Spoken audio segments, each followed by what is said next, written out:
Hello everyone, welcome back to the channel. Today we are going to talk about UFC 330, mate. What are we thinking about this? It's only one fight to talk about, isn't there? I mean, there's more fight. I don't want to disrespect the other fighters on the card, but there's only one interesting fight that the fans want to hear about. I mean, obviously notable mentions to Mackenzie Dern, who was obviously on your card in Abu Dhabi, a lovely person as well. And that should be a really interesting fight, obviously, against Gillian Robertson. But I just think there's so much to cover here on, obviously, Islam and Ian Garry.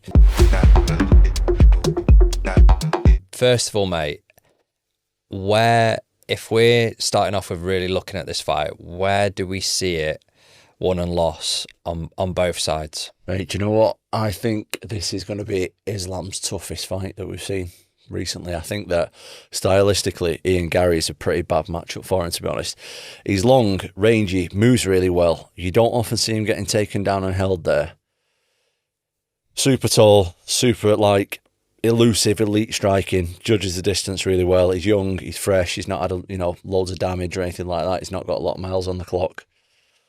But then we're talking about Islam Makhachev, mate. In my opinion, pound for pound number one, or in the argument at the minute for that. Once he gets hold of you, you're done. He's got that left head kick. People are saying, there's reports across the board, that he's the strongest person that people have ever fought. Apparently he's so physically strong, which is something that you can't see on TV. What, just from a wrestling perspective? Yeah, I think that's something that you can't really see. I mean, when you watch an opponent, right, you can always see the speed that they move, the techniques that they're using, the game plans and all that kind of stuff. What you can't see is how strong somebody is physically. I've seen multiple guys, Dustin Poirier, Justin Gaethje and people like that saying that, wait, has he even fought Justin Gaethje? Don't think he has he? He mustn't. No, must have been somebody else. Must have been somebody else. But I've seen multiple guys say how strong he is physically. And once he gets older, guys, they don't seem to be able to escape. Ian Garry, though, very tough guy to get hold of. Moves his feet really well. Does everything good. And I think people overlook him. But, mate, the guy can fight. The guy can definitely fight. Well, that's it. I mean, obviously there's two sides of Ian Garry and people do have an opinion on him. But when it comes to being in that cage, mate, amazing fighter. His fight record, his striking, and I also wanted to ask you the comparison of almost, I remember we did the preview on it, obviously, with Hamzat and Sean Strickland, and everyone was like, the wrestler wins, Hamzat, easy win. But Sean Strickland was so awkward for him, he tired him out almost. I remember we were watching it and you were saying round two, he's gone here.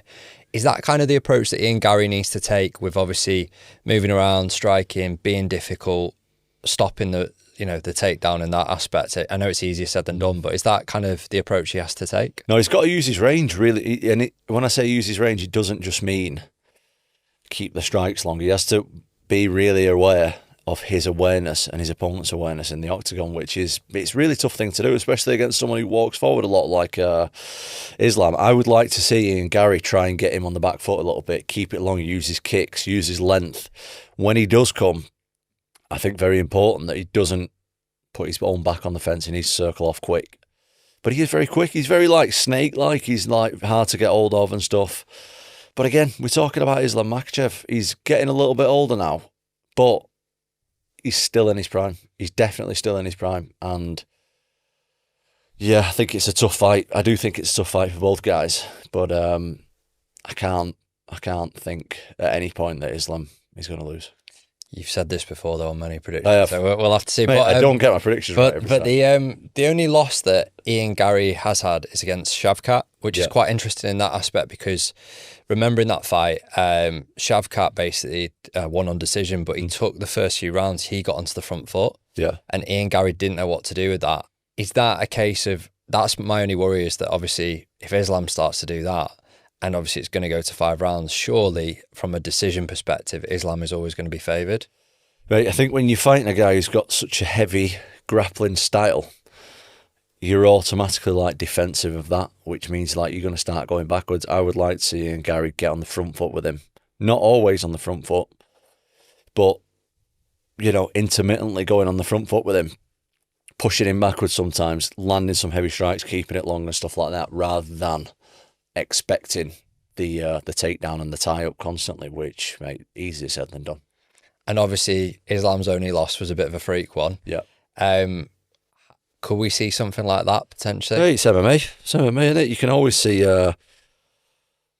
someone's got to win, someone's got to lose. There's only two guys there. These are the two best guys in welterweight division in the whole sport. So I wouldn't be surprised either way. If Ian knocks him out, I wouldn't be that surprised. But I just think Islam Makhachev's very, very, very good. But so is Ian Garry. So we don't know. It's interesting.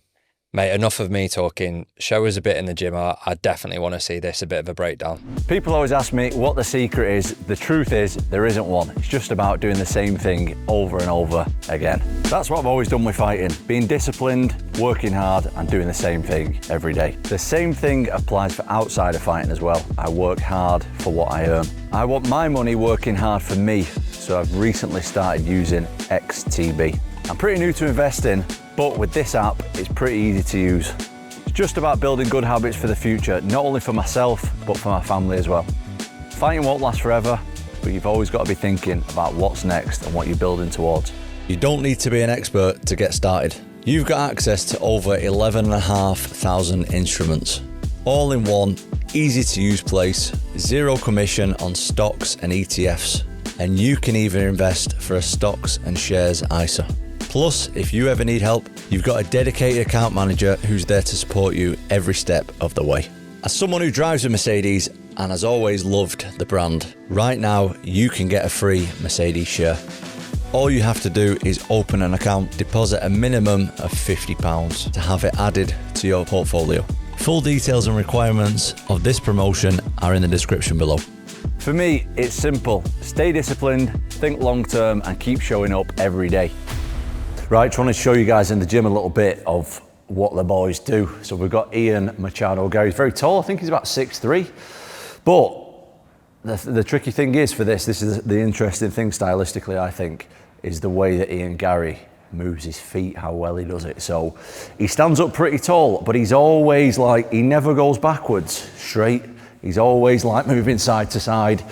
And once he's got his opponents going backwards, he keeps that range really well. But I think what he does well, especially when you're fighting someone who's grapple heavy, is he doesn't, or he very rarely takes 2 or 3 steps backwards. He's always going back and then he's going off and moving. But then we've got Islam, who's a southpaw, who's coming forward. And he just kind of, I'm not going to say he's a plodder because that makes him sound like he's bad, but he's efficient with his footwork. He's not wasting any energy. He's just kind of like walking his opponent down and coming with the straight shots. Doesn't do a lot. A lot of his striking is to set up his grappling, but he's got that head kick from the back, from the left side that he does.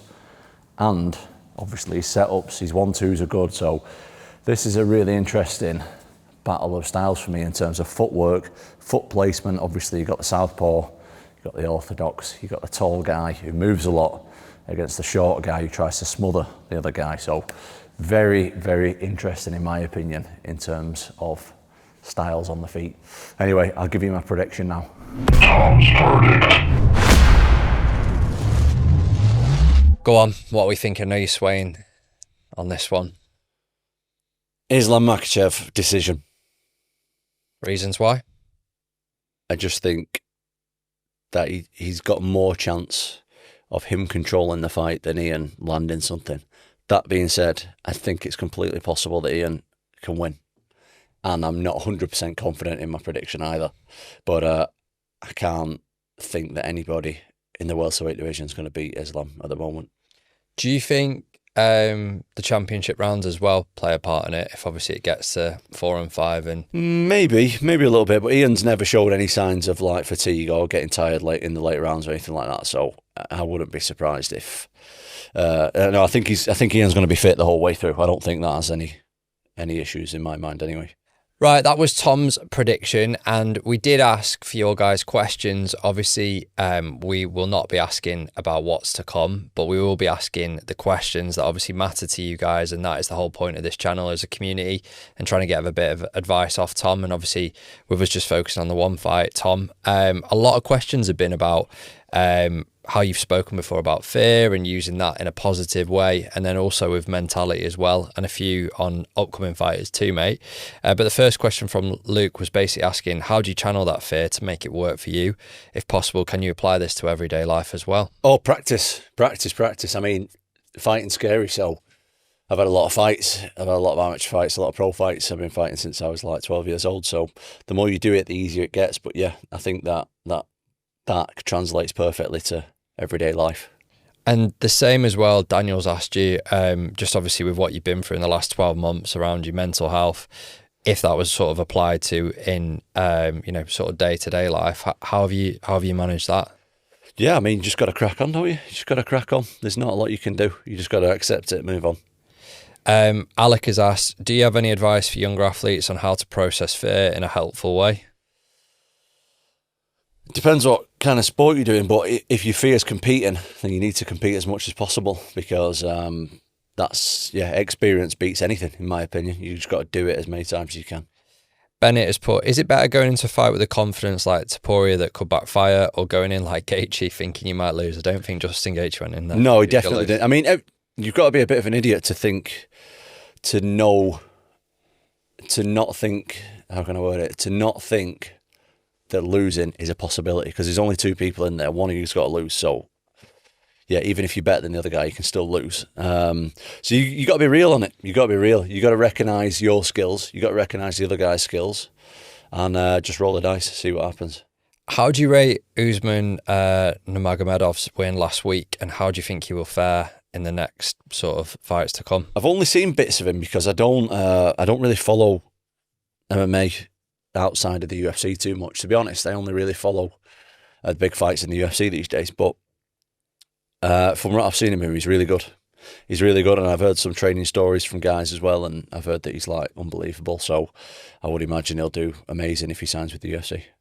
JXAXC has put thoughts on the new additions to the heavyweight division. Didn't know there was any. Who are they? I think he means like obviously Stevenson and people like that. Oh yeah, I mean they're good.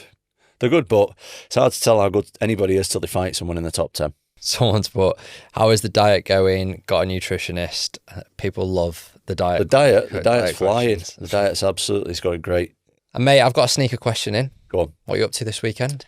I'm actually going away this weekend, so there will be no reaction video. So hope everyone enjoys the 3:30 card. This has been the preview, and we'll see you all next time.